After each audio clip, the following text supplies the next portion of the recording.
আমি বলছিলাম স্বাস্থ্য মন্ত্রণালয়ের সংস্কার নিয়ে আরো এপিসোড করব। আমি এই এপিসোডটা করছি, দেখছেন তো।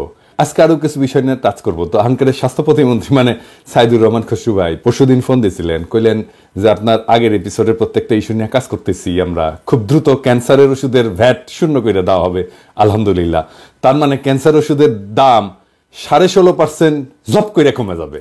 বাকিগুলা দেখা যাক হয় কিনা, চাপ অব্যাহত রাখতে হবে। আমাদের রোগীরা ইন্ডিয়া চলে যায় কেন? আমাদের ডাক্তাররা ভালো চিকিৎসা করে না, ভালো ব্যবহার করে না, এই দুইটা কারণে। কিন্তু ডাক্তার যখন বাইর হয় মেডিকেল কলেজ থেকে, তারা তো আগুন বরাবর হয়। সেই ডাক্তারগুলো নষ্ট হয়ে যায় কিভাবে? আসেন আমরা বাংলাদেশের নিউ জেনারেশনের ডাক্তার যেগুলো কেবলমাত্র বাইর হয়েছে মেডিকেল কলেজ থেকে, তাদের দেখি তারা কেমন আগুন বরাবর। এটা দেখার জন্য আমি একজন ঢাকা মেডিকেল কলেজের জুনিয়র ডাক্তারের ভিডিও দেখাচ্ছি। সে এই নিউ জেনারেশন ডাক্তারদের রিপ্রেজেন্ট করে, যারা জুলাই আগস্ট যোদ্ধাদের চিকিৎসার জন্য কি কি করছে সেইটা বলতেছে। ওনার বক্তব্যই শুনতে পারবেন, শুনেন। Hello, Assalamu alaikum. I'm Dr. Shireen and I'm speaking on behalf of the Casualty Department of our Dhaka Medical College Hospital.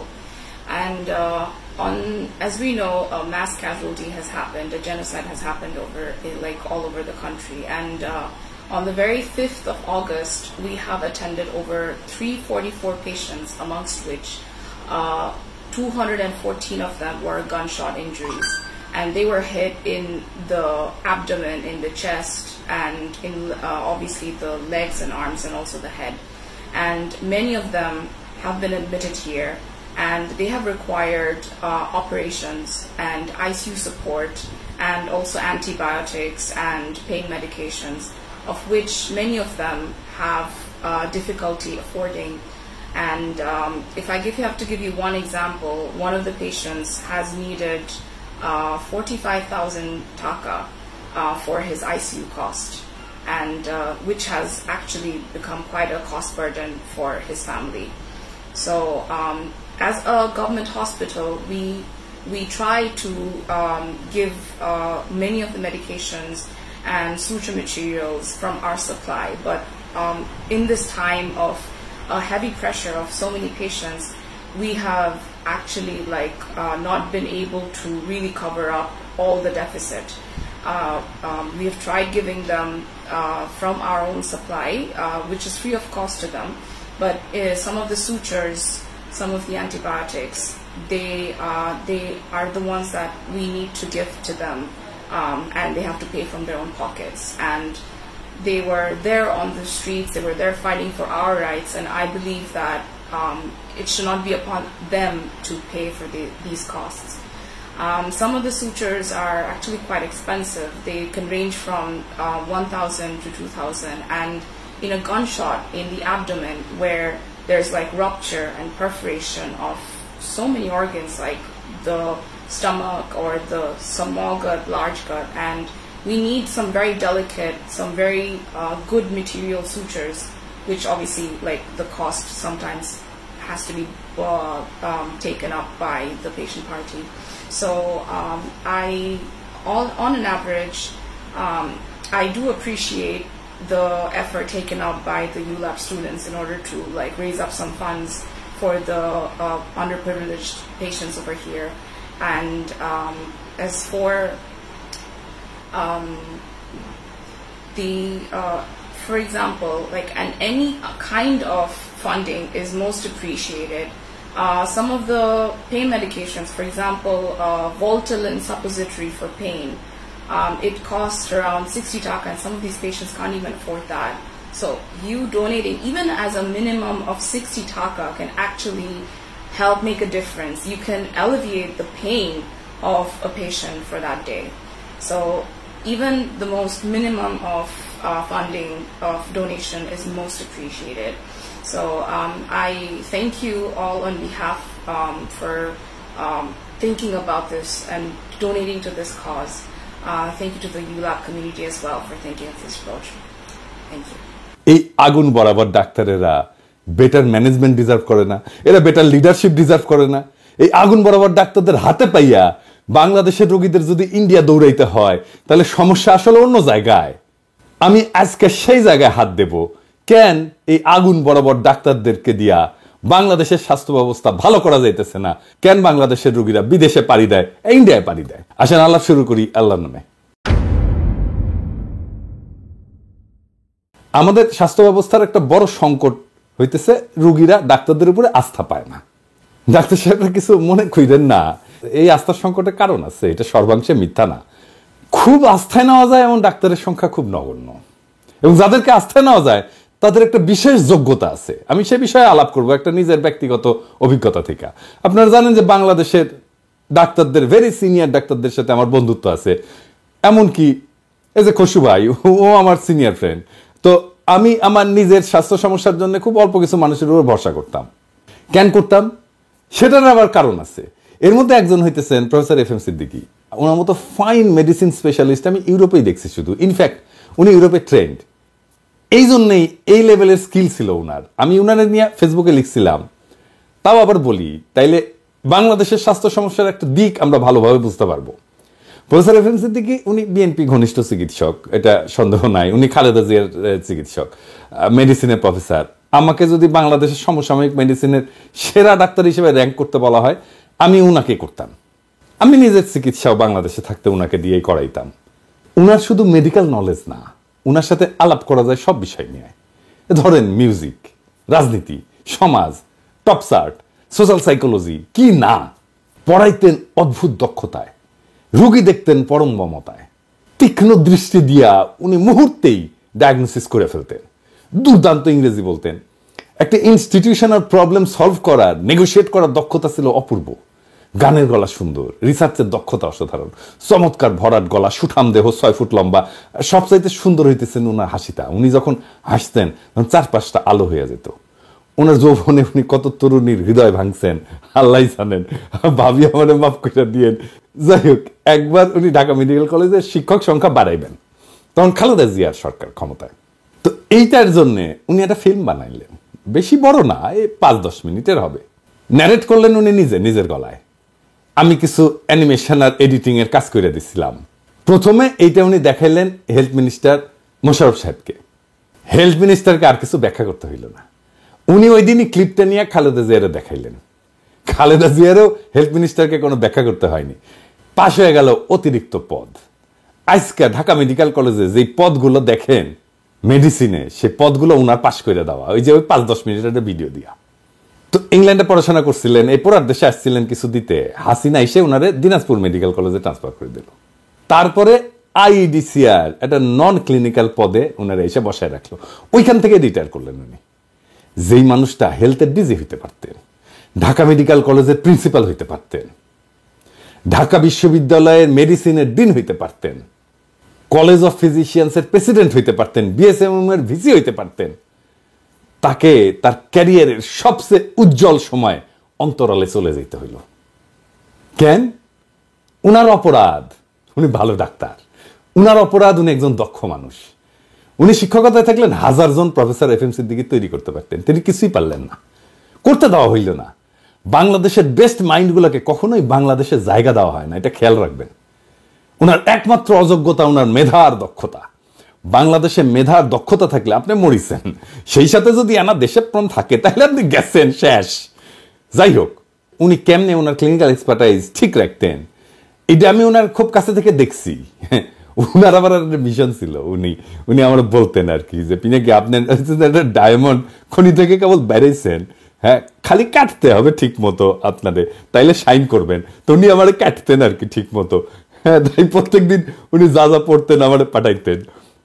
তো কাজ হয়েছিল, ওইটাতে কাজ হয়েছিল মেডস্কেপের সাথে উনি আমার পরিচয় করাই দেন।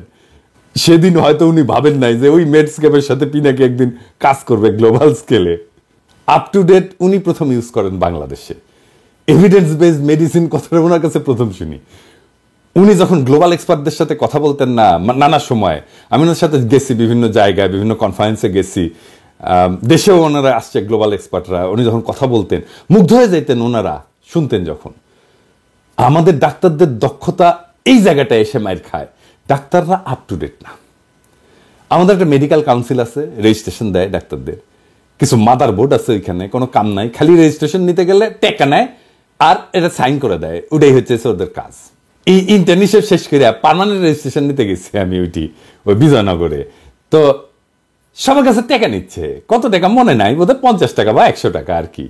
শালা ক্যাঙ্কা লাগে বলেন, পাশ করে পেশায় ঢুকবো, সেটা নিতে গেলে টাকা দিতে হবে কেরানি, তাছাড়া আপনি রেজিস্ট্রেশনই পাবেন না। 5 বছর পর এটা রিনিউ করে। আপনি রেজিস্ট্রেশন সার্টিফিকেট নিয়ে যাবেন, টাকা দিবেন, এটা সিল মারবে, আর আপনার রিনিউয়াল হয়ে গেল। আপনি 5 বছর টেম্পু চালিয়েছেন কিনা না ডাক্তারি করেছেন সেটা চেক করবে না কেউ। তো ওইটা থাকার দরকার কি ওইখানে? এটা সিল মারার জন্য ওটি বসে আছে, এটা কোনো কাম হইলো? বসে বসে বেতন নিচ্ছে, এটা সিল মেরে দিল আর আপনার রিনিউ হয়ে গেল। তাহলে তো দরকারই নাই ওই জিনিসের, যদি চেক না করে। ডাক্তারি এমন একটা পেশা যে এটা সারাক্ষণ আপডেটেড থাকতে হয়। মেডলাইনে মানে যেটি আসলে সব জায়গায় সব ডাক্তারি জিনিসপত্র থাকে আর কি, রিসার্চগুলো থাকে, ওখানে প্রত্যেক দিন 2 থেকে 4 হাজার নতুন গবেষণা যুক্ত হয়। আপনি পড়বেন কোনটা? এই জন্য পশ্চিমে হাইলি স্পেশালাইজ লোকেরা আছে যারা সাইকা তোলে যা যা পড়া দরকার, এইগুলো নিয়ে ওটারে বলে কন্টিনিউড মেডিকেল এডুকেশন, কন্টেন্ট বানায়। আমি কাজ করছি ইউরোপে, এখন অন্য কাজ করি, মেডস্কেপের সাথেও করেছি, ওয়াইলির সাথে করছি পার্টনারশিপে, এমনকি নিজেও বানাইছি কন্টেন্ট যেটা ইউরোপিয়ান সেমি অ্যাক্রিডিয়েটেড। দারুণ দারুণ সব কন্টেন্ট বানাইছি। একটা গল্প বলি, ইন্টারেস্টিং এই সেমি কন্টেন্ট বানানো নিয়ে। আমার ইংল্যান্ডে 2জন ডাক্তারের সাথে কাজ করতে হবে আর কি, এইটা 2022 সালের কথা। তো একজন সাদা চামড়ার, একজন আমাদের এলাকার মানে আমাদের অঞ্চলের আর কি, মানে ওই অঞ্চলের, নামটা মুসলিম কিন্তু চেহারা মিক্সড, অনেকটা পাকিস্তানিদের মতো। তো আমি ওরে খুঁজে পেয়েছিলাম মেডস্কেপে, ভালো ট্রেনার, জিপি ট্রেনার। তো তার বেশ কিছু সিএমই আছে। তো আমি জিজ্ঞাইলাম যে তুমি পাকিস্তানি নাকি? তো বললো যে না, আমার বাবা অরিজিন বাংলাদেশের সিলেটার, মা ব্রিটিশ, তবে আমি কখনো বাংলাদেশে যাইনি।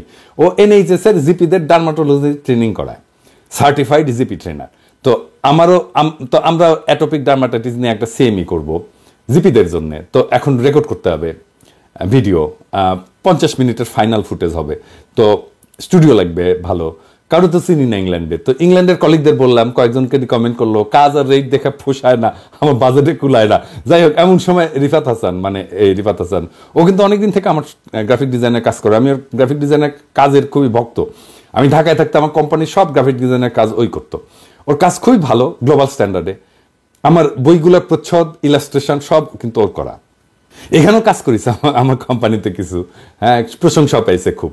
তো রিফাত বললো যে বান্না তো লন্ডনে থাকে এখন, ওই বান্নাও আমার সাথে কাজ করতো ঢাকায়। আমার বাবার যে ডকুমেন্টারিটা দেখেন না, ওটা বান্নার বানানো। তো বান্নার সাথে যোগাযোগ হইলো, কাজ করলো, অসাধারণ কাজ করলো বান্না। আমাদের ইনহাউস বানানো বেস্ট প্রোডাকশন হইলো, 2টা করছিল। তো এই যে 1 ঘন্টার একটা সিএমই, এইটা অংশ নিলে পুরাটা কমপ্লিট করে এটা পরীক্ষা দিলে একটা সার্টিফিকেট পাবেন। তো আমরা যে কন্টেন্ট বানাই, কন্টেন্ট বানানোর পরে আমরা এটা জমা দিই অ্যাক্রিডিটেশনের জন্য। আমরা জমা দিই European accreditation council for continuing medical education, এই নাম হচ্ছে EACCME। তারা সিএমই ক্রেডিট সার্টিফাই করে দেয়। তারপরে আমরা সেটা কোনো সাইটে আপ করি, যারা সিএমই কন্টেন্ট চালায়, বানায়। তো আমি যেটা করছিলাম ওই বানাকে নিয়ে অন্য জায়গায় অন্য ভিডিওগ্রাফি, অন্যরা দিয়ে ভিডিওগ্রাফি করছিলাম। এটা চাইলে আপনি মেডস্কেপকে দিয়েও করাইতে পারেন। 1 ঘন্টা বা প্রেসাইজলি এটা 50 মিনিটের সিএমই করতে এটা 1 সিএমই ক্রেডিট হয়। মেডস্কেপ কম করে হলেও $2 লাখ নেয়, আরও কমেও করে অনেকে, ভালো কাজ করে। ধরেন $10,000 ভালো কন্টেন্ট করে দেয়, হয়তো রিচ হবে না অত বেশি মেডস্কেপের মতো। তো একজন ডাক্তারকে রেজিস্ট্রেশন রিনিউ করার জন্য বছরে 50 ক্রেডিট আর্ন করতে হয় ইউরোপে। ইটালিতে 3 বছর পর পর রিনিউ করতে হয়, 150 ক্রেডিট আর্ন করছে এই সময়ের মধ্যে, এটা দেখাইতে হয়। সার্টিফিকেট হলে সরাসরি চলে যায় ওই রেজিস্ট্রেশন যারা রিনিউ করে। ইন্ডিয়াতেও কিন্তু এটা লাগে, ওদের মনে হয় 30 ক্রেডিট লাগে 5 বছরে, মানে 5 বছরে 30 ঘন্টা পড়তে হবে। 50 সেমি ক্রেডিট মানে 50 ঘন্টা পড়তে হবে কমপক্ষে, এবং পরীক্ষা দিতে হবে। সেই কারণেই ইন্ডিয়ার ডাক্তাররা বাংলাদেশের ডাক্তারের চাইতে ভালো পারফর্ম করে। যাই হোক, আমাদের নিজস্ব কন্টেন্ট এখনই বানাইতে হবে না। আমাদের মেডিকেল এডুকেশনের ডিজি আমার বন্ধু সুমন নাজমুল যদি মেডিকেল কাউন্সিলের সাথে একসাথে সিএমইতে পার্টিসিপেট করা বাধ্যতামূলক করে দেয় বাংলাদেশের ডাক্তারদের জন্য, রেজিস্ট্রেশনের জন্য এটা লাগবেই, এটা যদি এই বছরই শুরু করে দেয়, আর ইউরোপিয়ান আর আমেরিকান সিএমই সার্টিফিকেশনকে, এটার অ্যাক্রিডিটেশনকে অ্যাকসেপ্ট করে, তাহলে কিছুই করতে হবে না আলাদা করে। যদি প্রয়োজন মনে করে ইউরোপিয়ান অ্যাক্রিডিটেশন কাউন্সিলের সাথে একটা এগ্রিমেন্ট করতে পারে। আমি যেহেতু ইউরোপিয়ান অ্যাক্রিডিটেশন কাউন্সিলের সাথে কাজ করছি, আমি সাহায্য করতে পারি বাংলাদেশ সরকারকে অবশ্যই। আর এটা চালু হইলে মেডস্কেপ বাংলাদেশে অফিস খুলবে, আমিও কয়ে দিতে পারি মেডস্কেপকে যে যাও দেখো বাংলাদেশে অফিস খোলো। আপনারা দেখবেন 1 বছরের মধ্যে বাংলাদেশের চিকিৎসার মান বেড়ে গেছে, প্যাটার্ন বদলাই গেছে সারা দেশে। ডাক্তারদের সেমিনার সিম্পোজিয়াম ও সিএমই অ্যাক্রেডিটেশন নিতে পারেন না। ডাক্তারও তো করেন অনেক সেমিনার সিম্পোজিয়াম, 5 স্টার হোটেলে করেন, প্রচুর টাকা পয়সা খরচা করেন, সিএমই অ্যাক্রেডিটেশন নেবেন। তাহলে আগে শুধু প্রেজেন্টেশনের টপিক, স্লাইড, ফ্যাকাল্টি এটা পাঠাইতে হবে। আমাকে বললেন আমি করে দেবো নি, কোনো অসুবিধা নাই। আর ভবিষ্যতের জন্য লোকাল অ্যাক্রেডিটেশনের জন্য বিএমডিসির অফিসটাও ইউজ করতে পারেন, ওইখানে অ্যাক্রেডিটেশন কাউন্সিল বসাইতে পারেন। এখন দিলে মাখায় ফেলবে সবকিছু, কিছু পারবে না। আরো আছে, আরো পরিকল্পনা আছে। কি আসেন সেই আরো 2টা আছে দেখি। স্বাস্থ্য মন্ত্রণালয়কে স্বাস্থ্যকর্মী এদের কাছে যাইতে হবে, ডাক্তার, স্বাস্থ্যকর্মী, নার্স এদের কাছে যাইতে হবে। কিভাবে যাবে? তারা তো আছেই, তার মধ্যে স্বাস্থ্য মন্ত্রণালয়ের মধ্যে আছে, তাহলে যাবে কিভাবে? মানে কারো কাছে যাওয়ার জন্য আমরা 2টা ফর্ম ইউজ করি, এটাকে বলে হচ্ছে B2B আর B2C। B2B মানে হচ্ছে বিজনেস টু বিজনেস আর কি, মানে একই ধরনের লোকজনের মধ্যে যখন যোগাযোগ হয় যেটাকে B2B বলে। আর B2C হচ্ছে বিজনেস টু কাস্টমার, মানে 2 লেয়ারে বিজনেস কাস্টমারের সাথে যোগাযোগ করবে। তাহলে B2B ফোরাম কি হবে? সেটা হচ্ছে স্বাস্থ্য মন্ত্রণালয়ের একটা বাৎসরিক সম্মেলন হবে, সেটা উপজেলা পর্যায়ে হবে, তারপরে উপজেলা থেকে জেলা হবে, জেলা থেকে কেন্দ্রীয় হবে। কি কি ওখানে আলাপ হবে?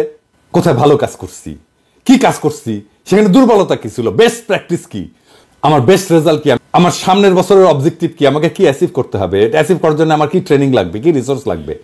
তা আমার ভালো কাজ করলে তো আমার কাউরে পিঠ চাপড়াই দিতে বলতে হবে, সাবাস, কে কোথায় কোন ভালো কাজটা করছে, যেটা আমার সারা দেশে আমরা কপি করতে পারি, স্মরণ করতে পারি। সেই সমস্ত দেখার জন্য একটা B2B ফোরাম লাগবে। তো সেটা কি হইতে পারে? সেটা হইতে পারে যে বাৎসরিক কনফারেন্স, যেটা বললাম। কনফারেন্সটা উপজেলা পর্যায়ে হইতে পারে, জেলা পর্যায়ে হইতে পারে, এমনকি বিভাগীয় পর্যায়ে হইতে পারে, তবে অবশ্যই একটা সেন্ট্রাল পর্যায়ে হইতে হবে। অনেকটা রাজনৈতিক দলের সম্মেলনের মতো ধাপে ধাপে ধাপে ধাপে কইরা বেস্ট লোকগুলো আসবে সেন্ট্রাল পর্যায়ে, এবং সেন্ট্রালে 5 দিন হোক, 7 দিন হোক, সারাদিন ধরে চলবে। সেখানে ট্রেনিং হবে, বেস্ট প্র্যাকটিস বলা হবে, সামনের বছরের পরিকল্পনা দেওয়া হবে, গত বছরে কি কাজ করলাম সেটার অ্যানালাইসিস হবে, কি কি দুর্বলতা ছিল, কি কি সবলতা ছিল সেটা দেখা হবে। এবং এইখান থেকে সকল একটা ডিরেকশন নিয়ে, একটা মোটিভেশন নিয়ে ফিরে যাবে সকল ডাক্তার, নার্স, স্বাস্থ্যকর্মী। পুরস্কার দেওয়া হবে যারা বেস্ট প্র্যাকটিস করছে, যারা ভালো জিনিস করছে, অ্যাকনলেজ করা হবে, অ্যাচিভমেন্ট সেলিব্রেট করা হবে। আর সামনের বছর কি অ্যাচিভ করবো সেটা জানিয়ে যাব, তাহলে একটা ডিরেকশন থাকবে। এরপরে স্বাস্থ্য মন্ত্রণালয়কে যাইতে হবে মানুষের কাছে। সেটা কিভাবে সম্ভব? আমাদের যেভাবে বাণিজ্য মেলা হয় না, ঠিক সেইভাবে স্বাস্থ্য মেলা হবে প্রত্যেক উপজেলাতে, জেলাতে, এমনকি কেন্দ্রীয়ভাবে। সরকারের তেমন কোনো খরচা হবে না। স্বাস্থ্যক্ষেত্রে যারা ব্যবসা করে তারাই এই মেলা সফল করে তুলবে। এই মেলায় শুধু জায়গা দেবে সরকার, আর সিকিউরিটি দেখবে, লজিস্টিক্স দেবে, পানি, বিদ্যুৎ এগুলো দেবে। এই মেলার স্টলগুলোতে কি থাকবে? ধরেন ব্লাড প্রেশার চেক করা হবে, ওজন উচ্চতা মেপে বডি মাস ইন্ডেক্স বের করা হবে, বলা হবে স্থূলতা আছে কিনা, ব্লাড গ্রুপ দেখা হবে, রক্তদান থাকবে, ডায়াবেটিস চেক করা হবে, সিপিআর বা যেটাকে বলা হয় কার্ডিও পালমোনারি রিসাসিটেশন, মানে হঠাৎ করে যদি অক্কা পায় তাহলে হঠাৎ হার্ট বন্ধ হয়ে গেলে হার্ট চালু করার একটা ব্যবস্থা আছে। এটা যদি বাংলাদেশে সবাই জানে না, তাহলে হার্ট অ্যাটাকে রোগীর মৃত্যু কমে যাবে। হ্যাঁ, কমে যাবে। আমরা যদি পুরা জাতিকে এই কার্ডিও পালমোনারি রিসাসিটেশন শেখাইতে পারি। তারপরে ফার্স্ট এড শেখানো হবে, মিনি হাসপাতালের মডেল থাকবে, সেখানে হাসপাতালে কি কি ডিপার্টমেন্ট, কি কি বিভাগ থাকে সেগুলো দেখবে। অনেক মানুষই কিন্তু জানে না যে আইসিইউ কি, রোগ হলে কোথায় যাবে, সিসিইউ কি, হাই ডিপেন্ডেন্সি ইউনিট কি, কখন সে আউটডোরে যাবে, কখন সে ইমার্জেন্সিতে যাবে, এগুলো মডেল করে দেখানো হবে। এখানে বেচা বিক্রিও হবে, এই যেখানে বিপি মেশিন বেচা হবে, থার্মোমিটার বেচা হবে, ডায়াবেটিস চেক করার মেশিন বেচা হবে, ওজন নেওয়ার মেশিন বেচা হবে, ফার্স্ট এড বক্স বেচা হবে। এর একটা কমার্শিয়াল একটা পার্টও থাকবে। প্রতিযোগিতা হবে বাচ্চাদের জন্য, সেটা চিন্তা করে বের করা যায় কি ধরনের প্রতিযোগিতা হবে। এখানে পুষ্টি স্টল থাকতে পারে, কোন খাবারে কি ধরনের পুষ্টি আছে, কোন খাবার অ্যাভয়েড করতে হতে পারে, এগুলো শেখানো সম্ভব। এখানে শেখানো যেতে পারে কিভাবে পরিবেশ পরিচ্ছন্ন রাখতে হবে, কিভাবে খাদ্য পরিচ্ছন্নতা রাখতে হবে, ফুড হ্যান্ডলিং কিভাবে করতে হবে। এখানে এমনকি ডাক্তারদের স্টল থাকতে পারে, যেখানে মানুষ হেলথ চেক করবে, ডাক্তার দেখাবে, দৃষ্টিশক্তি চেক করবে, বা ধরেন ডার্মোস্কোপি করবে, করে চামড়ার কোনো সমস্যা আছে কিনা সেটা দেখবে। এইভাবে আমরা বাংলাদেশের স্বাস্থ্য ব্যবস্থা সম্পর্কে সচেতনতা বাড়াইতে পারবো এবং স্বাস্থ্যের সাথে মানুষের সরাসরি যোগাযোগ হবে। এভাবেই জায়গা উঠবে সারা দেশ। এবং বাংলাদেশের মানুষের যদি স্বাস্থ্য ভালো হয় তাহলে উৎপাদনশীলতা বাড়বে ভাই, আমাদের স্বাস্থ্যখাতে খরচ কমবে। এই কাজের কোনটা টাকা লাগবে না, লাগবে শুধু উদ্যোগ, লাগবে শুধু লিডারশিপ, লাগবে স্বপ্ন দেখার ক্ষমতা। এইগুলো ইমপ্লিমেন্ট করেন। বাংলাদেশ থেকে 3 বছর পর কেউ আর ইন্ডিয়া যাবে না, ইন্ডিয়া থেকে বাংলাদেশে আসবে চিকিৎসা করতে, লিখে দিলাম, গ্যারান্টি দিলাম। স্বাস্থ্য মন্ত্রণালয়ে যারা কাজ করতেছেন, যারা লিডারশিপ দিচ্ছেন, তাদের আসলে কি থাকা উচিত? বাংলাদেশের স্বাস্থ্য ব্যবস্থা নিয়ে স্বাস্থ্য মন্ত্রণালয়ের লিডারশিপে একটা স্বপ্ন থাকা উচিত। এমন একটা স্বাস্থ্য ব্যবস্থা যেখানে রোগীরা ডাক্তারদের প্রতি আস্থা রাখতে পারে, ডাক্তাররা নিজেরা আপডেটেড এবং দক্ষ হইতে পারে, এবং যেখানে প্রত্যেকটা নাগরিক পায় উন্নত এবং সম্মানজনক সেবা। আমরা যদি ডাক্তারদের দক্ষতা উন্নত করতে পারি, সঠিক নেতৃত্ব এবং দিক নির্দেশনা দিতে পারি, এবং জনগণের কাছে স্বাস্থ্যসেবা পৌঁছানোর নতুন নতুন উপায় বের করতে পারি, তবে সেই দিন আর বেশি দূরে না যখন বাংলাদেশে কেউ আর চিকিৎসার জন্য অন্য দেশে ছুটবে না, বরং বিশ্বের মানুষ বাংলাদেশে আসবে উন্নত চিকিৎসার আশায়। আসেন আমরা সবাই একসাথে কাজ করি, স্বাস্থ্য মন্ত্রণালয়, নার্স, চিকিৎসক, স্বাস্থ্যকর্মী এবং সাধারণ জনগণ স্বাস্থ্যসেবার এই কাঙ্ক্ষিত পরিবর্তন আনার জন্য। এটা কোনো অসম্ভব স্বপ্ন না, এটা একটা বাস্তবসম্মত স্বপ্ন। এটা একটা বাস্তবতা হইতে পারে যদি সবাই আমরা উদ্যোগ নিই, নেতৃত্ব দিই, স্বপ্ন দেখি এবং বাংলাদেশকে একটা স্বাস্থ্যসেবার মডেল দেশে রূপান্তরিত করার জন্য ঐক্যবদ্ধভাবে আগায় যাই এবং মিশনটা নেই। যদি মনে করি আমরা যাব, আমরা যেতে পারবো। সাধারণ মানুষের জীবনের মানের উন্নয়নে এই উদ্যোগ, স্বাস্থ্যের উদ্যোগ আমাদের পথ দেখাবে, এবং একদিন আমরা গর্ব করে বলতে পারবো বাংলাদেশের ডাক্তারেরা, নার্সরা, স্বাস্থ্যকর্মীরা শুধু রোগী না, পুরা জাতিকে সুস্থ রাখার শপথ নিয়ে এগিয়ে চলছে। ইনকিলাব জিন্দাবাদ।